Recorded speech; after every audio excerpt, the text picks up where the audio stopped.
ஸ்ரீ சிவசங்கரா தேவனே, ஸ்ரீ சிவசங்கரா தேவனே. Shankaram Sivashankaram. Question from Govindan sir. ஒரு முறை நந்தி தேவர் சிவபெருமானிடம் இந்த உலகத்திலேயே தங்களுக்கு மிகவும் பிடித்த நபர் யார், பார்வதி தேவியா, விநாயகரா, முருகப்பெருமானா என்று கேட்டபோது, இவர்கள் யாரும் இல்லை, இன்பத்திலும் துன்பத்திலும் என்னையே நினைந்துருகும் எனது பக்தர்கள்தான் எனக்கு மிகவும் பிடிக்கும் என்று பதில் கூறியிருக்கிறார். உலகப்பற்றே இல்லாமல் வாழும் தங்களுக்கு இந்த உலகத்தில் இறைவனை தவிர மிகவும் பிடித்த நபர் யார்? இன்பத்துள் இன்பம் விழையான், துன்பத்தில் துன்பம் உருவான் இளன் அப்படின்னு திருவள்ளுவர் சொல்கிறார். எவன் எந்த சந்தோஷத்தையும் தேடலையோ அவனை இந்த உலகத்தில் பாதிக்கக்கூடிய விஷயம் என்று ஒன்று இல்லை. இப்போ நாம் எதையோ எதிர்பார்க்கிற போது அது கிடைக்கலனாக்கா we feel disappointed, we feel sad. எதையுமே எதிர்பார்க்கலன்னு வச்சுக்கோ, அப்போ எந்த வம்புமே கிடையாது. So if you want to leave totally, you have to leave totally. எல்லாத்தையும் விட்டு விடுதலை ஆகி நிற்பாய் சிட்டுக்குருவியை போலே. யாதனின் யாதனை நீங்கியான் இடும்பை நோதன் அதனின் அதனின் இளன். எதுவும் வேணான்னு யார் இருக்கானோ அவனுக்கு எந்த கஷ்டம் இந்த உலகத்தில் வர முடியும். அப்போது நம்முடைய எல்லா எண்ணங்களும் ஏதோ ஒரு தேவையை சுற்றி சுற்றி வர்றதுனால அந்த தேவைகள் நிறைவேறுகிற போது மகிழ்ச்சியும், நிறைவேறாத போது துக்கமும் நம்மை பிடிக்கிறது. அப்போது எந்த ஒரு தேவையும் இல்லாத ஒரு மைண்ட் செட்டை நம்ம கொண்டு வந்துட்டுன்னு வச்சுக்கோயேன். இப்போது மரம் வச்சவன் தண்ணி ஊற்ற போகிறான்னு சொல்லுவாங்க.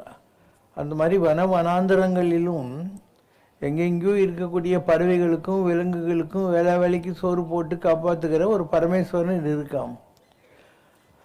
அவன் நம்மளுக்கும் படியெழுப்பான். ஒரு கல்லுக்குள்ளே இருக்கிற தேரைக்கு கூட கடவுள் எப்படி சாப்பாடு கொடுக்குறாருன்னு யாருக்குமே தெரிய மாட்டேன்னுது, ஆனால் கொடுக்குறான். அதனால் if you totally surrender to your divine will, whether you see it or not, you will become carefree. எதை பற்றியுமே நீ கவலைப்பட வேண்டிய அவசியமே இருக்காது. இதுதான் அன்றன்றைக்கு வேண்டிய ஆகாரத்தை அன்றன்றைக்கு எங்களுக்கு தாரும்னு பைபிளில் வர்றது. This days food will come to us. ரீசெண்டாக யூடியூப்லலாம் பார்த்தீங்கன்னா some youngsters go on adventures. கையில் காலெலாம் கூட இல்லாமல் இன்றைக்கி ஒரு நாள் பூரா நம்ம எப்படி சம்பாதிக்கணும் அப்படின்றது ஒரு தீமாக வச்சுக்கிட்டு ஒருத்தர்கிட்ட போங்க, நான் ஒரு கேம் கற்றுத்தரேன்னுவான். அவன் ஒரு 10 ரூபா கொடுப்பான். இது மாதிரி விதவிதமாக சம்பாரித்து he will maintain is whole day. இப்படியெல்லாம் அந்த காலத்தில் அட்வென்ச்சர்ஸ் ஆகுது. அண்டு வெறும் லிஃப்ட் வாங்கி இந்தியாவினுடைய லாஸ்ட் பார்டர் வரைக்கும் போய் சைனா பார்த்துட்டு வரவன்லாம் இருக்கிறான். Life is an adventure. And இந்த உலகத்தில் ஒரு எல்லாத்தையும் வழி நடத்துகிற ஒரு கடவுள் இருக்கான். ஆனால் அழகுநாத் என்ன சொல்கிறாரு, வடிவேல் இருந்தால் நினைவாய். எப்பயும் முருகனுடைய 2 பாதங்களை நினச்சிட்டு விடுவாய் வினையாவையுமே. நான் தான் இந்த உலகத்தில் ஏதோ செய்கிறேன் கிழிக்கிறேன், அப்படி இருந்தால் தான் எனக்கு சோறு கிடைக்கும், அப்படி இருந்தால் தான் நான் வாழ்வேங்கிற எண்ணத்தையே நீ விட்டு விடு அப்படிங்கிற வார்த்தையை சொல்கிறார். ஒரு முறை இந்த வினோபாபாவே காஞ்சி மகாபெரியவர்கிட்ட போனார். போயிட்டு 90 வயசு ஆகுது, நான் பூமி தானம், ஸ்ரத்தா தானம், சரம் தானம், கோதானம், பூதானம் என்னென்னவோ பண்ணி பார்த்தேன். என் மனசில் சந்தோஷமே இல்லை, அசாந்தி தான் இருக்குது. சாந்திக்கு ஆப்போசிட் வேர்டு அசாந்தி தான் இருக்குது. அப்போ காஞ்சி மகாபெரியவர் சொன்னாராம், வனாந்தரங்கள் இருக்கக்கூடிய எல்லா ஜீவராசிகளுக்கும் கல்லுக்குள்ளே இருக்கிற திரைக்கும் கூட படியெழுக்கிற ஒரு பகவான் இருக்கான், ஒரு பரமேஸ்வரன் இருக்கான். நீ யாரோ 100 பேருக்கு கோதானம் பூதானம்லாம் செஞ்ச இல்லையா, அவங்களுக்கும் அதே கடவுள் எல்லாம் பண்ணியிருப்பான். நீ நான் ஏதோ பண்ணிட்டேன்னு நினச்ச இல்லையா, அந்த அகம்பாவம் தான் உனக்கு சந்தோஷம் இல்லாமல் போனதுக்கு காரணங்கிற வார்த்தையை அவர் சொல்கிறார். அதனால் இப்போ லைஃப்பில் வாழணுன்னா 1000 வழி இருக்குது. நீயே என்கிட்ட வா, நான் சொல்லித்தரேன். அதாவது நிறைய இடங்களில் ஃப்ரீயாக சாப்பாடு போடுவாங்க. நிறைய இடங்கள் உனக்கு எங்கே வேணும் சொல்கிறேன். ஆந்திராவில் வேணுமா, கர்நாடகாவில் வேணுமா, நார்த் இந்தியாவில் வேணுமா, எல்லா இடத்துலையும் ஃப்ரீயாக தங்கிறதுக்கும் ஃப்ரீயாக சாப்பிட்றதுக்கும் அவ்வளோ வசதிகள் எல்லாம் இருக்குது. இப்போ நீ எனக்கு கொஞ்சம் பணம் கஷ்டமாக இருக்குது, நாளைக்கு எப்படி நடக்க போகுதுன்னு பயப்பட தேவையில்லை. நீ வா, நான் பணம் தரேன், ஒரே ஒரு தடவை திரும்பி வந்துடாது. I will tell you where all food is available, stay is available. ரொம்ப ஜாலியாகலாம் இருக்கலாம். அதுவும் ரிஷிகேஷ் ஹரித்வார் மாதிரி அல்ல, அங்கே இருக்கிற முனிசிபாலிட்டியில் போய் நீ ரெஜிஸ்டர் பண்ணிட்டேன்னா 5 to 10 இயர்ஸில் அவங்க அந்த கங்கை நதி ஓரம் உனக்கு ஒரு 250 ஸ்கொயர் ஃபீட்டில் ஒரு காட்டேஜ் கொடுத்துட்றாங்க. நீ ஜாலியாக கங்கையில் குளிச்சுன்னு அங்கே உட்காந்துக்கிட்டு, அங்கே நிறைய ஆசிரமங்களில் குக்குரு ஃபுட்டும் தருவாங்க, இல்லை வேணுன்னா உனக்கு ப்ரொவிஷன்ஸும் ஸ்டவ் கூட தருவாங்க. அதனால் வாழ்க்கையில் எந்த ப்ராப்ளமே இல்லாமல் இருக்கிற நிறைய இடங்கள் இருக்குது. அதுவும் இப்போல்லாம் சில கோயில்களில், இப்போ கர்நாடகா கோயிலெல்லாம் சாதம் ஊற்றி ரசம் ஊற்றி ஏதோ ஒரு மோர் குத்திடுவாங்க, அதில் ஒரு பாயசம் கொஞ்சம் போடுவாங்க. பட் ஃபுல் மீல்ஸ் போடுற கோயில் இருக்குது. தமிழ்நாட்டிலே பழனியில் 24 மணி நேரம் சாப்பாடு போடுவாங்க. ஸ்ரீரங்கத்தில் 24 மணி நேரம் ஃபுல் மீல்ஸ் போடுறாங்க. அதனால் பெரிதே உலகம் பேணுனர் பலர். உலகம் ரொம்ப பெருசு. இதில் மற்றவர்களுக்கெல்லாம் ஹெல்ப் பண்ணுறதுக்கு உள்ளவங்க நிறைய பேர் இருக்காங்க. தான் பொண்ணு ஒரு காலத்திலே சொல்லியிருந்தாங்க. அதனால் I know lot of places all over India where you can go eat stay and enjoy. உனக்கு கடவுளை பிடிச்சா கடவுள் கும்பிட்டுக்கோ, இல்லைன்னா ஜாலியாக இந்த மாதிரி சுற்றிக்கின்னு. அது வடநாட்டில் ஒரு குறிப்பிட்ட ஏரியாவுக்கு அப்புறம் ரயிலில் பஸ்ஸிலலாம் டிக்கெட்டே கேட்க மாட்டாங்க, போட்டிலெல்லாம் எதுவும் கேட்க மாட்டாங்க. ஒன்லி கண்டிஷன் கொஞ்சம் காவி கீவி கட்டிக்கின்னு தாடி வச்சுன்னு இருக்கணும், அவ்வளோதான். வேறு ஒன்றும் ப்ராப்ளம் இல்லை. அவனன்றி ஓர் அணுவும் அசையாது என்றால் கர்மா மட்டும் இறைவனையே ஓவர் ரூல் செய்துவிட்டு எவ்வாறு மனித இனத்தையே ஆட்டி படைக்கிறது? கர்மாங்கிறது என்ன? நம்ம கற்பனை செய்து வைத்திருக்கக்கூடிய ஒரு காஸ் எஃபெக்ட், அவ்வளோதான். இல்லையா, நம்மளாம் கற்பனை பண்ணிகிட்டு இருக்கோம். நான் இது செஞ்சால் தான் எனக்கு வாழ்க்கை ஓடும், நான் இது செஞ்சால் தான் இது வருங்கிற மாதிரி. அதெல்லாம் ஒன்றும் இல்லை. இடம் பெரிதுண்டு வையகத்தில் இங்கு ஏதுக்கு சண்டைகள் செய்வீர், வயிற்றுக்கு சோறுண்டு கண்டீர் இங்கு வாழும் மனிதர் எல்லாருக்கும். இப்போ நீ அம்சத்துலிக்கு அன்னப்பறவையினுடைய ரெக்கையில் பண்ண பெட்டில் படுத்து தூங்காமல் இருந்தாலும் இருக்க முடியும். டயர்டாக இருக்கிற போது ஓடுற ரைடில் 10 பேர் இடிச்சுக்கிட்டு இருந்தால் கூட இப்படி இப்படி தூங்கின்னு போயின்னே இருப்பேன் நீ ஜாலியாக. இல்லை ஒரு துண்டை விரிச்சிட்டு அப்படியே கேர் ஆஃப் பஸ் ஸ்டாண்டு பிளாட்ஃபார்த்தை படுத்த கூட தூக்கம் வரப்போகுது. அப்போ தூக்கத்துக்கும் வசதிகளுக்கும் சம்மந்தம் இல்லை, அது வரணுன்னா வந்துடும். இல்லையா, இட்ஸ் நாட் ஒரு கண்டிஷன் கிடையாது. பெட் இருக்கணும், ரூம் இருக்கணும், அது இருக்கணும், இது இருக்கணும், அப்படிலாம் ஒன்றுமே கிடையாது. ஆரம்பத்தில் because you are accustomed or train to live with some basic comfort, you may find it odd. But once ஒரு 2 days குளிர் விட்டுருச்சுன்னு வை, அப்புறம் எல்லாமே உனக்கு வசதியாக தெரிய ஆரம்பிச்சிடும். ஸோ எதுக்குமே இந்த உலகத்தில் கடவுள் பஞ்சத்தை வைக்கவே இல்லை. நீ ஜாலியாக போ, எல்லாத்தையும் விட்டு போயினே நல்லா இருப்பேன். தாடகை ஒரு பெண் என்பதால் அவளை வதம் செய்ய முதலில் மறுத்தவன் ராமபிரான். கல்லாய் போன அகலிகையை பெண்ணாக்கிய பின்பும் அவளை ஏற்க மறுத்த கௌதம முனிவரிடம் முக்காலமும் உணர்ந்த உனக்கே எது பொய்க்கோழி என்று தெரியாத போது வந்தவன் முனிவன் என்று அகலிகைக்கு மட்டும் எப்படி தெரியும் என்று வாதம் செய்தவன் ராமபிரான்.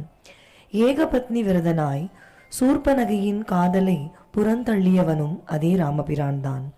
இவ்வாறு பெண்களின் மீது தர்ம நெறியுடன் கூடிய மிக பெரும் மரியாதையை வைத்திருந்த ராமபிரான் கருவுற்றிருந்த சீதா தேவியை மட்டும் ஏன் ஈவிரக்கமில்லாமல் கானகத்திற்கு அனுப்ப வேண்டும்?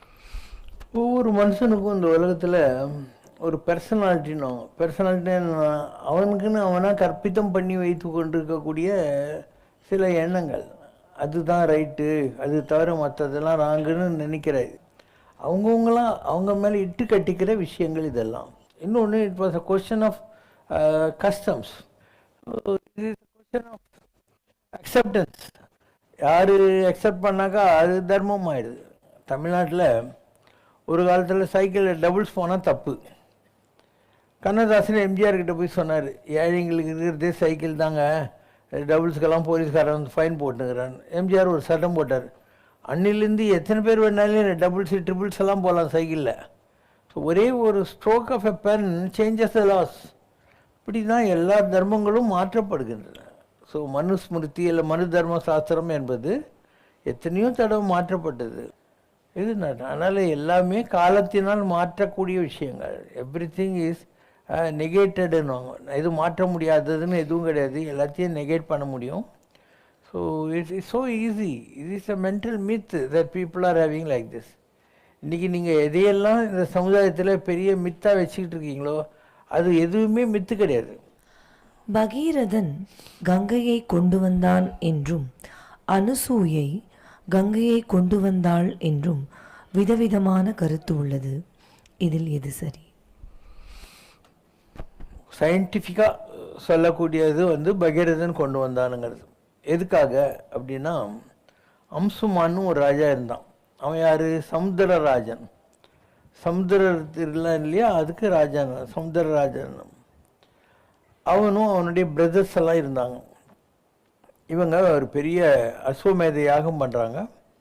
அஸ்வமேத யாகம்னு அந்த யாகசாலையில் ஒரு குதிரையை கட்டி வைப்பாங்க. அதை தூக்கி யாகத்தில் போடுறதா சொல்கிறவங்களும் இருப்பாங்க, எல்லாம் கட்டி வைப்பாங்க அப்படின்னு சொல்கிறவங்களும் இருக்காங்க. அப்போது அந்த போஸ்ட் இந்திர பதவியில் ஒருத்தர் இருப்பான் இல்லையா, அவனுக்கு நம்ம போஸ்ட் காலி ஆகிடுமோன்னு பயம். அதனால இவன் என்ன பண்ணுறான், அந்த குதிரையை திருடின்னு போய் எங்கேயோ ஒழிச்சு வச்சிடறான். இவங்க யாகம் நான் ஃபினிஷ் பண்ணோம், எல்லா இடத்துலையும் தேடி பார்க்குறாங்க, காணவே காணும் குதிரையை. சரி, இந்த பாதாள லோகம் ஒன்று தான் பாக்கி இருக்குதுன்னு அதை அப்படியே குடஞ்சின்னு போகிறாங்க, ட்ரில்லிங் பண்ணுறாங்க. பார்த்தா ஒரு ஹில், அந்த இடத்துல ஒரு மரத்தில் அந்த குதிரையை கட்டி வச்சுருக்காங்க. இவங்க போய் அங்கே தாடி சாமியார் ஒருத்தர் உட்காந்து தியானத்தில் இருக்கிறார்.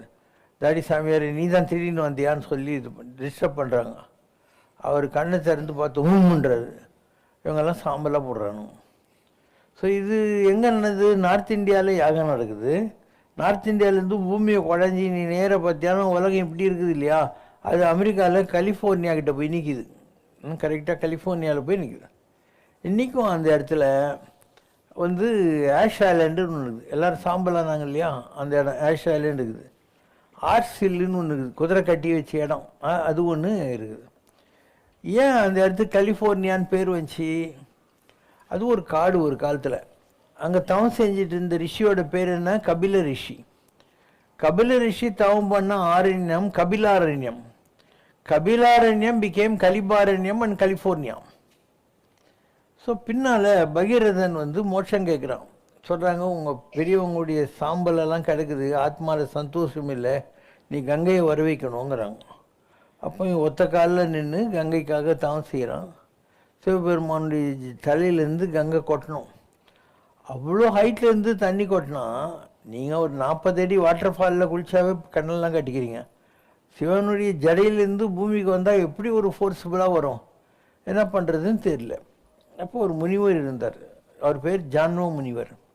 அவர் சொன்னார், அந்த சிவனுடைய ஜலத்தை நான் வாங்கி கங்கையை வாங்கி என் காது வழியாக விடுறேன், அப்போ கண்ட்ரோல் ஆகிடும் இல்லையா. டேம் கட்டி தண்ணி விடுறீங்க இல்லையா, அது மாதிரி காது வழியாக விடுறேன்னு சொல்லி.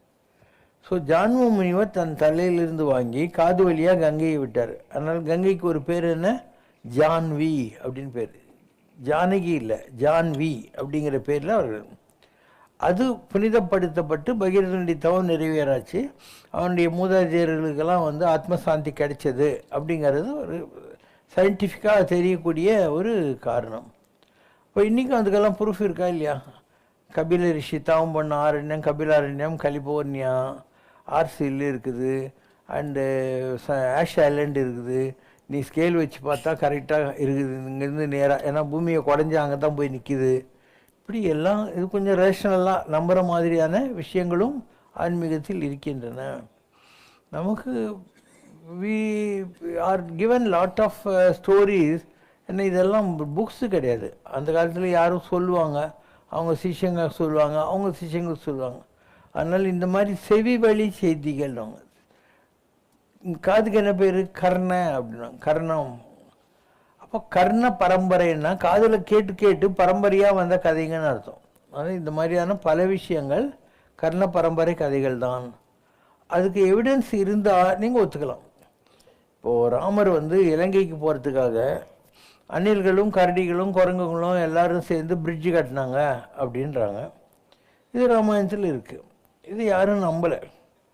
ஆனால் இன்றைக்கி இந்த நாசா வந்து சேட்டிலைட் படம்லாம் எடுத்து பார்க்குற போது நீங்களே பார்க்குறீங்க, ஆமாம் ஆக்குதியா ஒரு பில்லு அந்த இடத்துல ஒரு பிரிட்ஜ் மாதிரி இருக்குது, கல்லெல்லாம் போட்டு காட்டினா ஒரு பிரிமிட்டிவ் பிரிட்ஜ் மாதிரி இருக்குது, அதில் தான் இந்த வானரங்கள்லாம் அங்கே போனாங்க அப்படின்னு நமக்கு புரிகிறது. அதனால் மூத்தோர் சொல் வார்த்தை அமிர்தம்னுவாங்க. நம்ம பெரியவங்க எது சொன்னால் அதிலெல்லாம் ஒரு சாரம் இருக்குது, ஒரு எசன்ஸ் இருக்குங்கிறதுக்கு பலவிதமான உதாரணங்களை நம்மளால் சொல்ல முடியும். அண்ட் சில கதைகள் ஒரு ஊருக்கு இன்னொரு ஊருக்கும் மாறி போகிற போது அவங்க கொஞ்சம் லோக்கலைஸ் பண்ணுவாங்க.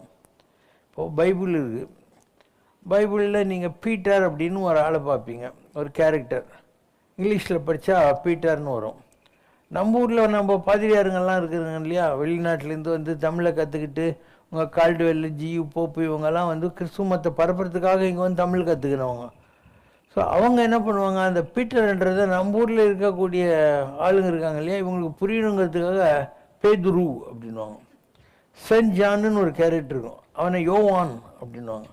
தாமஸ்னு ஒரு கேரக்டர் இருக்கும், தோமா அப்படின்வாங்க. ஸோ நீ வெளிநாட்டுக்காரங்கிட்ட போய் தோமா அப்படின்னா அவன் கல்லெடுத்து அடிப்பான், இந்த மாதிரி ஒரு கேரக்டர் இல்லவே இல்லையா எங்கள் ஊர்லன்னுவான். அதனால் இதெல்லாம் அந்த ஊரில் மதங்களை பரப்புறதுக்காக போகிற பாதிரியார்கள் எல்லாத்தையும் லோக்கலைஸ் பண்ணாங்க, அதனால் வந்த விஷயங்கள். ஸோ எவ்ரி திங் வந்து பரவனது தான். இப்போ நம்ம ஊரில் உபனிஷத்துன்னு இருக்கு. உபனிஷத்துன்னு என்ன, ஒரு பெரிய தத்துவத்தை சின்ன கதை மூலமாக சொல்கிறது, அதுதான் உபனிஷத் அப்படின்னு. நம்ம ஊர் உபனிஷத்தில் என்னென்னா ஒரு மரம் இருந்துச்சு, அந்த மரத்துக்கு பேர் பீப்பல் ட்ரீ, அரச மரம்னு வச்சுக்கோங்க. அது மேலே 2 பறவைகள் இருந்துச்சு. அந்த பீப்பல் ட்ரீயில் இருக்கிற பழத்துக்கு என்ன பேர், ஃபீஃபல். ஃபல்லுனா பழம், ஃபீஃபல். ஆண் பறவை இருக்கு இல்லையா, அதுதான் ஆத்மா. பெண் பறவை இருக்கு இல்லையா, அது ஜீவாத்மா. ஸோ ஜீவாத்மா பிகேம் ஜீவன் ஈவ். ஆண் பறவை இல்லையா, அது ஆடம். இந்த கதை ஆத்மா ஜீவாத்மா இது வெளிநாடுகளுக்கு போன போது ஆடம் அண்ட் ஈவ் ஆகிப்போச்சு. Peepal tree became apple tree and peepal became apple. So நம்ம ஊரில் என்ன கதை, அந்த பழத்தை சாப்பிடணுன்னு பெண் பறவை ஆசைப்படுது, ஆண் பறவை வேணாம்னு சொல்லுது. இருந்தாலும் பெண் பறவை சாப்பிட்டதுனால சரி நானும் சாப்பிட்றேன்னு ஆண் பறவை சாப்பிடுது, ரெண்டும் மாயில் மாட்டிக்கிச்சு. இதுதான் கதை. இதே கதை தானே உங்கள் பேரடைஸ் லாஸ்ட்டு, பேரடைஸ் கெயின்டு. அப்போ 16ஆவது நூற்றாண்டில் மில்டன் எழுதின பேரடைஸ் லாஸ்ட்டு, பேரடைஸ் கெயினுங்கிறது 5000 வருஷத்துக்கு முன்னால் நம்ம நாட்டில் இருந்த உபனிஷத்தில் இருக்கிற கதையினுடைய உல்டா ஃபார்ம் இல்லையா. இப்படி ஒன்று இருக்குது. அதே மாதிரி ராமருடைய மரணத்துக்கு பின்னால் ஃபிசிக்கல் சரவி நதியில் அவர் போயிட்டார். அதுக்கு பின்னால் அவருடைய 2 பசங்க இருந்தாங்க. அவங்க யார், லவகுசா. இந்த லவகுசா என்ன பண்ணுறாங்க, ஒரு சனி ராஜ்யத்தை ஆள ஆரம்பிச்சிடுறாங்க. அவங்க அப்பாவுடைய ஞாபகமாக, அவங்க அப்பா பேர் என்ன, ராமா, அதனால் ராமாபுரி அப்படின்னு வைக்கிறாங்க. So Ramapuri became Romapuri and Lavakusa became Romulus Remus. ஏன்னா அதனால் இங்கேயும் 7 மலை, ரோமில் வேட்டிக்கன் எல்லாம் இருக்கு இல்லையா, அங்கேயும் 7 மலை. இப்படி எல்லாத்துலேயும் பயங்கரமான கனெக்ஷன்ஸ் எல்லாம் இருக்குது. நம்ம எல்லா கதையும் கேட்டு போக வேண்டியது தான். மைக்ரோஸ்கோப் வச்சுன்னுட்டு பூமியை குடஞ்சி அளந்து பார்த்து மண் சாம்பிள் எடுத்தால் நம்ம பண்ண அது என்ன காலை என்னது இங்கே மண் எடுத்தாங்களே கும்பகோணம் பக்கம், அந்த மாதிரிலாம் ஆராய்ச்சியெல்லாம் பண்ணணும். நமக்கு நேற்று காத்தால சாப்பிட்ட தோசையே மறந்து போகுது. எதெல்லாம் ஞாபகம் வச்சுன்னு எதுக்கெல்லாம் நம்ம அத்தன்டிகேஷன் தேடின்னு உட்காந்துது. கதையாக கேட்டு போயிட்டே இரு. இது மாதிரி 1000 திரிபுகள் இருக்கின்றன. பல்வேறு நாடுகளில் நடந்த விஷயங்கள் 1000 திரிபுகள் இருக்குது. நம்ம ஊரில் பார்த்தீங்கன்னாக்கா மரியாதை ராமன் கதைகள்னு சொல்லுவாங்க. அவன் கொஞ்சம் நல்ல நேர்மையான தீர்ப்புகளை எல்லாம் வழங்கியவன் அப்படின்னு ஒரு கதை. அப்போ கிங் சாலமன் ஷீபான்றாங்க இல்லையா, அதுவும் மரியாதை ராமன் கதை ஒரே மாதிரி இருக்கும். நம்ம ஊரில் பீர்பல் முகமது பாஷா கிட்ட இருந்தவன் தெனாலிராமன். ஸோ இந்த தெனாலிராமன் கதை, பீர்பல் கதை எல்லாம் பார்த்தீங்கன்னாக்கா வெளிநாடுகளில் வேறு ஒரு பேரில் அறியப்படும். அங்கே இருந்த முல்லா நசுருதீன் கதைன்னு சொல்லுவாங்க. அதை இதே கதை அங்கேயும் இருக்கிறதுக்கான வாய்ப்புகள் இருக்குது. ஏன்னா இந்த பாஹியான், யுவான் சுவாங், வாஸ்கோட காமா இந்த மாதிரி ஆளுங்க யாரோ ஒருத்தர் தான் ஊர் சுற்றத்துக்கு வருவாங்க ரிஸ்க் எடுத்து. அவங்க இந்த ஊர்லேருந்து கதைகளெல்லாம் கேட்டு போய் அந்த ஊரில் உட்காந்து குளிர் காஞ்சின்னுங்கிற போது அவங்க கதையெல்லாம் சொல்லுவாங்க. அந்த கதையில் அவங்க கொஞ்சம் நாங்கள் சாதிச்சதுனால கொஞ்சம் கண்ணு மூக்கெல்லாம் வச்சு இன்னும் கொஞ்சம் எலாகரேட் பண்ணுவோம். இவ்வளோண்டு மண்புழு பார்த்துருந்தா இவ்வளோ பெரிய பாம்பு பார்த்துன்னு சொல்கிறாங்க. அது கதை தான், காதில் கேட்டு கேட்டு வர்ற கதைகள் தான். அதனால் ஒரே ஸ்டோரி உலகத்தில் பல்வேறு நாடுகளில் வேறு வேறு மாதிரியாக அறியப்பட்டிருக்கிறது, ஒரே மாதிரி கிடையாது. இப்போ நம்ம ஊர் ராமாயணங்குது, உனக்கு தெரிஞ்ச ராமாயணம் வால்மீகி ராமாயணம், துளசி ராமாயணம், கம்ப ராமாயணம், அதுபோக இன்னொரு 40-50 ராமாயணம் இருக்குது. உலகத்தில் பல நாடுகளில் இந்த ராமாயண கதை பறந்துருக்கு. நீ தாய்லாண்டுக்கெல்லாம் போனேனாக்கா அங்கே டெய்லி ஒரு மலை மேலே தீப்பந்தத்தை வச்சுட்டு ராமாயண கதையை ஒவ்வொரு நாளும் ட்ராமா மாதிரி ஆக்ட் பண்ணுறாங்க. அதுக்கு டிக்கெட் இருக்குது, ஜனங்கள்லாம் உட்காந்து இந்த ட்ராமாவை பார்த்துட்டு வராங்க. நம்ம ஊரில் தெருக்கூத்து இருந்த மாதிரி அங்கே இன்றைக்கும் அது இருக்குது. நம்ம ஊரை விட்டுட்டோம் நம்ம அதெல்லாம். ஸோ ராமாயண கதைகள் அங்கேயே ஆளப்படுகிறது. சரி, ஒரு மகாபாரத காலம்னு எடுத்துக்கோ. மகாபாரத காலத்தில் நீ அந்த காலத்தில் ட்ராமாலாம் பார்த்தீங்கன்னா 56 தேச ராஜாக்கள்னுவாங்க. ஸோ இன்றைக்கி ஒரு 160-170 நாடுகள் இருக்குது உலகத்தில், ஈவன் அக்கார்டிங் டு UNO. அந்த காலத்தில் 56 தேசம்தான் இருந்துச்சு. அதனால தான் எந்த ட்ராமா எடுத்தாலே 56 தேச ராஜாக்கள் அப்படின்வாங்க. அந்த 56 தேசம் மேக்சிமம் நம்ம இந்தியாவுக்குள்ளேயே வந்துச்சு. வங்க தேசம்னா பெங்காலு, மத்திய தேசம்னா மத்திய பிரதேஷ், அங்க தேசம்னாக்கா அது கலிங்கம்னாக்கா ஒரிசா, இப்படியே எல்லாம் இங்கே தான். சேர சோழ பாண்டி நல்லா இருந்துச்சு. இந்த சேர சோழ பாண்டி நாட்டுக்காரங்களும் யுத்தத்தில் போய் சண்டை போட்டிருக்காங்க. நம்ம மேங்களூர் பக்கத்தில் உடுப்பி இருக்காங்க இல்லையா, அந்த கிங்கு போய் மகாபாரத யுத்தத்தில் நான் 2 சைடுக்கும் சமைச்சு போடுறேன்னு உக்காண்டான், சண்டைக்கு வர மாட்டேன்ட்டான். அதனால் கிருஷ்ணர் ஆசீர்வாதம் பண்ணாருன்னா நிறைய இந்த உடுப்பி ஹோட்டல்காரெல்லாம் வந்ததுக்கு அதுதான் காரணம். கிருஷ்ணருடைய ஆசீர்வாதத்தை வாங்கி மகாபாரத காலத்துலேயும் சமைச்சு போட்டானுங்க, அதனாலும் வந்தானுங்க. ஸோ கொஞ்சம் தள்ளி போய் பார்த்தீங்கன்னா சல்லியன்னு ஒரு கேரக்டர் இருப்பான். அவன் ஈரான்லேருந்து வந்தவன். காந்தாரின்னு ஒருத்தி வந்தா இல்லையா, அவன் கந்தஹார் ஆப்கானிஸ்தானத்திலேருந்து வந்தவன். அப்புறம் ஜராசந்தன் ஒருத்தன் இருக்கான் இல்லையா, அவன் இதில் கிரீக்கில் இருந்து வந்தவன். அதனால் உலகத்தில் கொஞ்சம் நாடுகளில் தான் அந்த 56 தேசம் வருது. மற்றெல்லாம் இங்கே தான் இருந்துச்சு, நம்ம ஊரில் தான் இருந்தது. ஒரு ஸ்டீம் போட்டு மாதிரி ஒன்றுத்தில் கிருஷ்ணனும் அர்ஜுனனும் ராஜசூயோகம் நடத்துறதுக்காக போகிறாங்க, யூரோப் போகிறாங்க. யூரோப்பில் அவங்க சொல்கிறாங்க, we saw lot of people who are looking like blue color monkeys நாங்க. அவங்க கண்ணெல்லாம் நீளமாக இருக்குமா யூரோப்பியன்ஸு, அதனால் ப்ளூ ஐடு மங்கீஸ் அப்படிங்கிறாங்க. யூரோப்பியன்ஸ் அந்த காலத்தில் இருந்திருக்காங்க, கொஞ்சம் பாப்புலேஷன். அதுக்கப்புறம் அமெரிக்காவுக்கு போகிறாங்க. போனால் அமெரிக்கான்றது என்ன, பாதாள லோகம். அந்த பாதாள லோகத்தில் உலிப்பின்னு ஒரு இருந்திருக்கா. அர்ஜுனன் அவங்க கூட குடும்பம் நடத்தி அவங்களுக்கு பப்ருவாகனன்னு ஒரு மகன் வேற பிறந்திருக்கான். அதுக்கப்புறம் திருப்பியும் போகிறாங்க, மகாபாரத இதெல்லாம் முடிஞ்சு ராஜசூயாகத்துக்காக. அப்போ தன்னுடைய அப்பந்தான் இவனே தெரியாமல் 2 பேரும் சண்டை போடுறாங்க. அர்ஜுனனும் பப்ருவாகனும் சண்டை போடுறாங்க. பப்ருவானி இறந்து போகிறான். ஆனால் உலுப்பி நாகதேவத்தை இல்லையா, அதனால் நாகலோகத்துக்கு போய் அங்கேருந்து ஒரு விளக்க கொண்டாந்து இவனை உயிர் பழைக்க வைக்கிறான். இதனுடைய இன்ஸ்பிரேஷனில் தான் நம்ம ஊரில் மணவாளனே மங்கையன் பாக்கியம், கணவனே கண் கண்ட தீவன் சினிமாலெல்லாம் நாகலோகத்துக்கு போய் விளக்கு கொண்டாந்து பிள்ளையை காப்பாற்றின கதைங்கள்லாம் வரும். ஸோ எல்லாமே கொஞ்சம் கொஞ்சம் இருக்கும். அது அப்படியே காது மூக்கெல்லாம் வச்சு பெரிய பெரிய கதைகளாக மாறிவிடும். இப்போல்லாம் எங்கே இருக்குது கதைங்கள்லாம் இல்லையா, எல்லோரும் செல்ஃபோனில் தான் உட்காந்துக்கிறாங்க.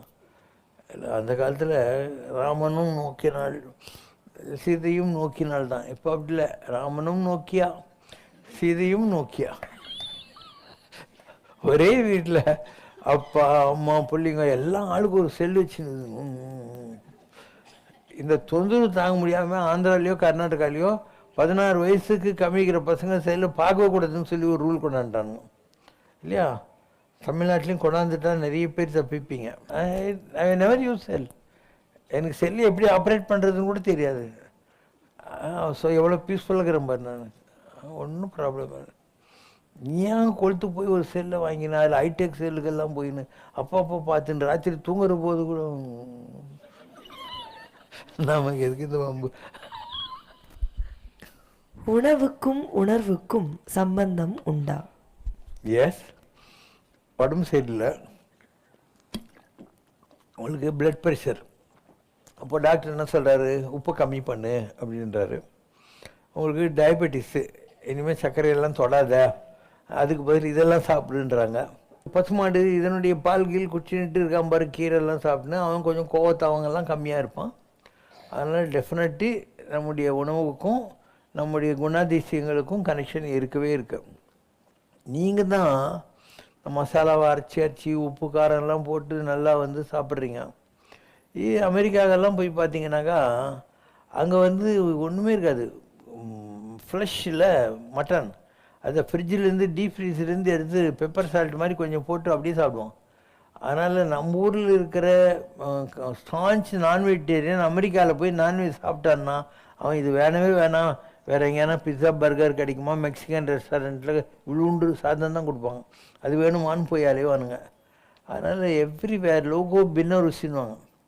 நீங்கள்லாம் வந்து இந்த நான்வெஜ்ஜை லைக் பண்ணுறதுக்கு ஒரே காரணம் அந்த நான்வெஜ் இல்லை, அது கிடையாது. அதில் நீங்கள் போடுற மசாலா பட்டை குருமா லவங்கம் தான். வள்ளிமலை சச்சிதானந்த சாமின்னு ஒருத்தர் இருந்தார். அவர் அந்த காலத்தில் ஸ்ரீலங்கா போகணும். அப்போ ராமேஸ்வரத்தில் போய் கப்பல் ஏறணும். அப்போல்லாம் வெள்ளைக்கார கலெக்டருங்க. இவர் வந்து சொல்கிறாரு, நான் மைசூர் ராஜா அரண்மனையில் சமையல்காரன், எனக்கு சமையல் பண்ணி போடு, நல்லா இருந்துச்சுன்னா நான் உனக்கு விசா கொடுக்குறேன்ட்டான். இவர் சைவம், என்ன பண்ணுறது?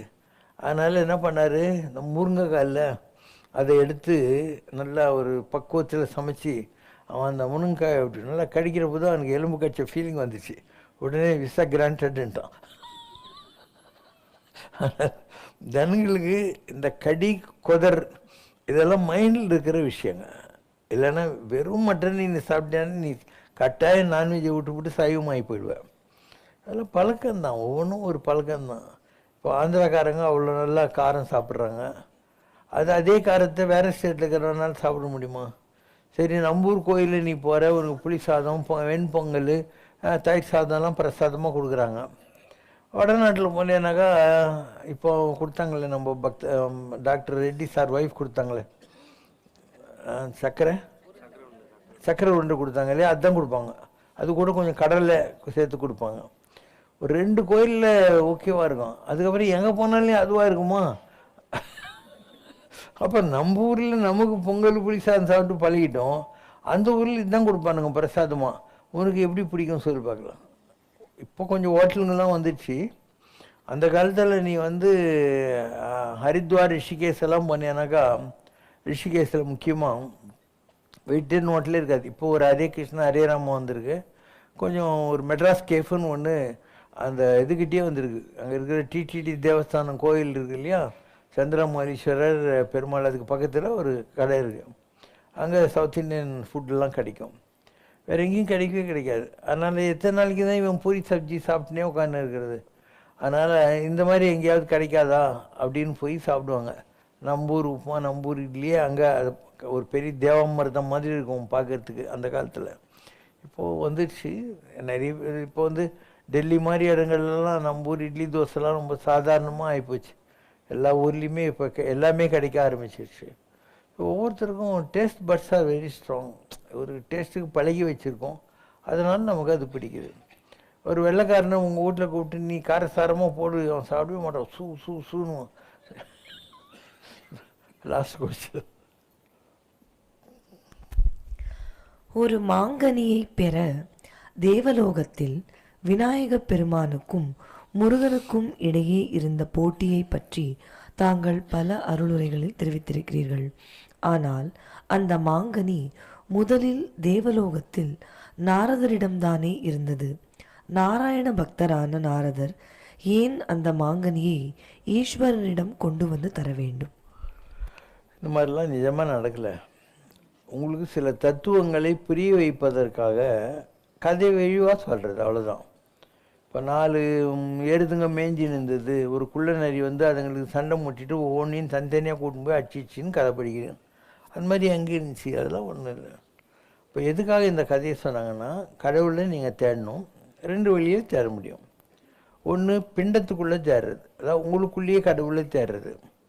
இன்னொன்று அண்டத்தில் தேடுறது. அண்டம்னா வெளி உலகம், பரந்த உலகம். அப்போ அண்டத்தில் தேடினால் லேட் ஆகும், பிண்டத்தில் தேடினா சீக்கிரம் கிடைக்கும் கடவுளுங்கிறது தான் இந்த மாம்பழங்கதை. பிள்ளையார் என்ன சொல்கிறாரு, அம்மையப்பம் தானே உலகம், உலகம் தானே அம்மையப்பம் சொல்லி அவங்கள சுற்றி வந்துட்டு ஞானப்பழத்தை வாங்கிட்டார்.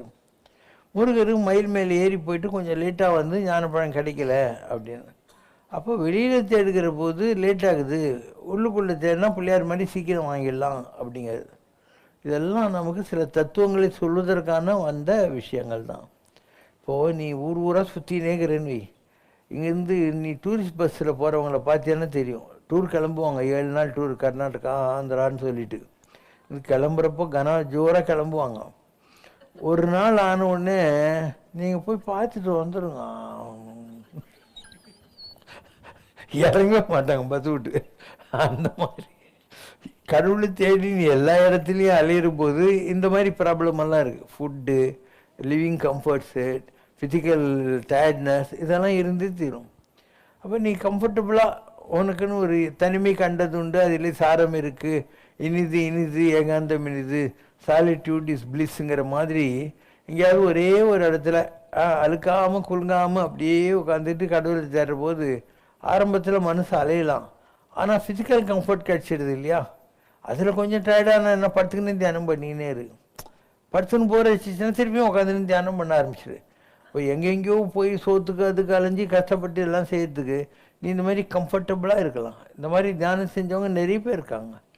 அவங்க என்ன பண்ணுவாங்கன்னா, இப்போ நம்ம இவர் இருந்தார் அந்த பாண்டிச்சேரியில் அரவிந்தோ, அவர் மொட்டை மாடிக்கு போயிட்டு ஒரு பக்கெட்டில் நீங்கள் எனக்கு சாப்பாடு வச்சுருங்க, நான் வேணும்னா எடுத்துக்குவேன், நான் அதை எடுத்துக்கலைன்னா நீங்கள் எடுத்துக்கோங்க, திருப்பி எடுத்துக்கோங்க அப்படின்னு. ஸோ அரவிந்தர் மாடியிலேயே உட்காந்துக்கிட்டு அப்படியே தான் தவம் பண்ணார். அவர் பண்ணியிருக்காரு. அதே மாதிரி பாம்பன் சுவாமிகள் பெரப்பன் வலசேன் ராமநாதபுரத்துக்கிட்ட இருக்கிற இடத்துல அவர் கிணத்துக்குள்ளே போய் உட்காந்துட்டார். உட்காந்துட்டு ஒரு ராட்டினத்தில் பக்கெட்டில் எனக்கு சாப்பாடு அனுப்புங்க, வேணும்னா எடுப்பேன், இல்லைன்னா உருவிடுங்கன்னாரு. ஸோ நிறைய பேர் இந்த மாதிரி ட்ரை பண்ணியிருக்காங்க. பசி மேலே ஞாபகம் வரக்கூடாது இல்லையா? அதனால் பைசா எடுத்துக்கிறேன், இல்லைன்னா நீங்கள் திருப்பியும் ராட்டினத்தில் எடுத்துருங்கிற மாதிரி. இப்போ பேசிக் இன்க்ரீடியன்ட் என்ன? உணவு. அது மைண்டில் சாப்பிடணும்னு இருக்கிற வரைக்கும் தான் அது ஒன்று அஃபெக்ட் பண்ணும். நீ ஒரு வேலை மேலே பிஸியாக இருந்தியானா நீ மத்தியானம் சாப்பாடு சாப்பிட்டியா இல்லையான்றது ஒரு ஞாபகத்துக்கு வரப்போகிறது இல்லை. It's a question of an internal urge that you are missing something. நீ ஒரு புற்ற சனிக்கிழமைக்கு விரதம் வச்சுப்பார், அன்றைக்கி தான் உலகத்தில் இருக்கிற எல்லாத்தையும் சாப்பிடணும்னு தோணும். நீ என்ன டெய்லி அதெல்லாமல் சாப்பிட்ணும் உட்காந்துருக்க? அதனால் இது ஒரு மித்து தான், மென்டல் மித். நீ எவ்வளோக்கு அவ்வளோ சப்ரஸ் பண்ணுறியோ அவ்வளோக்கு அவ்வளோ திம்புரும் மனுஷன்றது. அதனுடைய போக்கில் விட்டுடு, அந்த அர்ஜெல்லாம் இருக்கவே இருக்காது. நான்லாம் 48 நாள்லாம் விரதம் இருந்திருக்கேன். ஒரு நாளைக்கு ஒரே ஒரு கிளாஸ் பசும்பால் தான் குடிப்பேன், whole day. No coffee, no tea, nothing. இன்னொரு தடவை என்ன பண்ணுவேன், ஒரே ஒரு சப்பாத்தி சாப்பிடுவேன். இது மாதிரி ஒவ்வொரு தடவையும் ஒவ்வொரு விரதம் வச்சுக்குவேன் நான். And I was very comfortable in fasting. ஒன்றுமே ப்ராப்ளம் இருந்ததே கிடையாது. வைராகியம் நம்மக்கிட்டேருந்து வரணும். புத்தருக்கு அந்த அனுபவம் வந்திருக்கு. அவர் கபிலவாசை விட்டு கடவுளை தேடி போகிறாரு. ஒரு 48 நாள் ஒன்றுமே சாப்பிடாம கொலைப்பட்டினில் விரதத்தில் இருக்கிறாரு. அவருக்கு எப்போ பாரு சாப்பாட்டு ஞாபகமே வருது.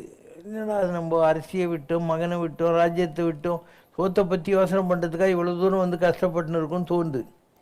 அப்போது ஒரு டொயின்டாய் மியூசிக் பார்ட்டியில் சித்தார் அவங்க அந்த பக்கம் போகிறாங்க. இந்த சித்தாருடைய நரம்புகளை மீட்டாமல் இருந்தால் மியூசிக் வராது, ரொம்ப மீட்னா அந்த தந்தியெல்லாம் அருந்துடும், ஸ்ட்ரிங்ஸ் எல்லாம் அருந்துரும்னு பாடுறாங்க. இவர் ஐ காட் த ஆன்சர் அப்படின்னு சொல்லிட்டு ஜம்ப் பண்ணி சாப்பிட ஆரம்பிக்கிறார். எல்லோரும் பாவி இவ்வளோ நாள் விரதம் சொல்லி சாப்பிட்றேன் சொல்கிறார். அவங்க பாட்டில் மீனிங் இருக்குது. இந்த உடம்பு தான் வந்து சித்தார், இதை ரொம்ப மீட்னா உதவாது எதுக்கும். அண்டு கொஞ்சமாக சாப்பிட்டுட்டு நம்ம தவம் பண்ணணும்னு தெரிஞ்சுன்னா அன்னிலேருந்து அவர் சாப்பிட ஆரம்பிச்சிட்டார். அதே மாதிரி ரமண மகரிஷி இருந்தார். அவர் கடுமையான விரதங்கள்லாம் இருப்பார். ஒரு நாள் கிருத்திகைக்கு வேலூர்லேருந்து ஒரு பொம்பளை போகிறான். போயிட்டு, சாமி உனக்காக நான் மடியாக 4 மணிக்கு எழுந்திரிச்சு கொண்டாந்துருக்கேன் சாப்பிடுன்றா. ஐயோ கிருத்திகை ஆச்சாம்மா, நான் சாப்பிட மாட்டேன்னு அவங்க வச்சுட்டு போய் சுருண்டு படுத்துக்கிறான். ஒரு 1:30 மணி 2 மணிக்கு முருகர் சின்ன குழந்தைய வந்து பட்டுன்னு ஒரு அடி அடிக்கிறார் ரமணரை. இன்னும் பெரிய அத்வைத்தம் சொல்கிற, நீ சாப்பிட்ணுன்றதுக்காக அவன் 4 மணிக்கு எழுந்திரிச்சு குளிச்சு கொண்டாந்துட்டு சாப்பிட வச்சுருக்கா, இப்போ உன்னால் அவள் பட்டினி கிடக்கிறா, இதுதான் அத்வைத்தமா அப்படின்னு உடனே அவர் எழுந்திரிச்சு சாப்பிட்டார். அதுக்கு பின்னால் ரமணர் வாழ்க்கையில் விரதம் இருந்ததே கிடையாது. அவரே வந்து திருவண்ணாமலை ரமணாசிரமம் கிச்சனுக்கு போவார், கீரை அழிஞ்சு கொடுப்பாரு, வேஸ்டான மெட்டீரியலெல்லாம் புது புது பதார்த்தமெல்லாம் பண்ணுறதுக்கெல்லாம் அவர் கற்றுக் கொடுக்க ஆரம்பித்தார். இது அவருடைய ஒவ்வொருத்தரும் இப்படி மாதிரி உழுந்து எழுந்து கற்றுக்கிறது. There is no hard and fast rule, it's your own experience. அவரவர் அனுபவம் அவர்தமை அறிவது. எவரவர்க்கு உதவினார் எவரவர்க்கு உதவிலார், அவரவர் இறையவர் குறைவிலர் இறையவர். நீ எந்த கடவுளை எந்த முறையில் தேடினாலும் அதில் எந்த குறையும் இல்லை. அவரவர் தத்தமது அறிவு வகை, அவனவனுக்கு ஒன்று அறிவு இருக்குது, ஐக்கியம் இருக்குது. அந்த ரூட்டில் போய் அதே கடவுளை அவர்கள் அடைவார்கள் அப்படின்னு திருமூலர் சொல்கிறார். உனக்கு எது சூட் ஆகுதோ அந்த ஃபாலோவை நீ பண்ணலாம். இன்னொருத்தருடைய ரிட்டன் ப்ரிஸ்கிரிப்ஷன் நீ ஃபாலோ பண்ணுங்கிற அவசியமெல்லாம் கிடையவே கிடையாது.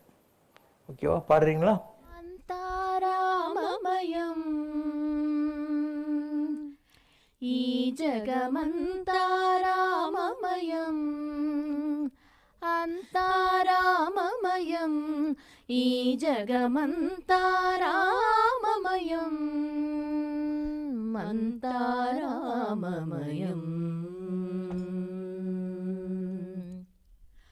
అంతరంగమున ఆత్మారాముడు రామ రామ రామ అనంత రూపముల వింతలు సలుపగ రామ రామ రామ రామ అంతరంగమున ఆత్మారాముడు రామ రామ అనంత రూపముల వింతలు సలుపగ రామ రామ రామ రామ సోమ సూర్యులును సురలు తారలును ఆ మహాంబుధులు అవనీ జంబులు అంతారామమయం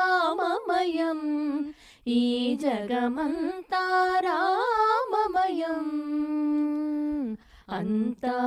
అంతారామమయం అండాండంబులు పిండాండంబులు బ్రహ్మాండంబులు బ్రహ్మలు మొదలుగా అండాండంబులు పిండాండంబులు బ్రహ్మాండంబులు బ్రహ్మలు మొదలుగా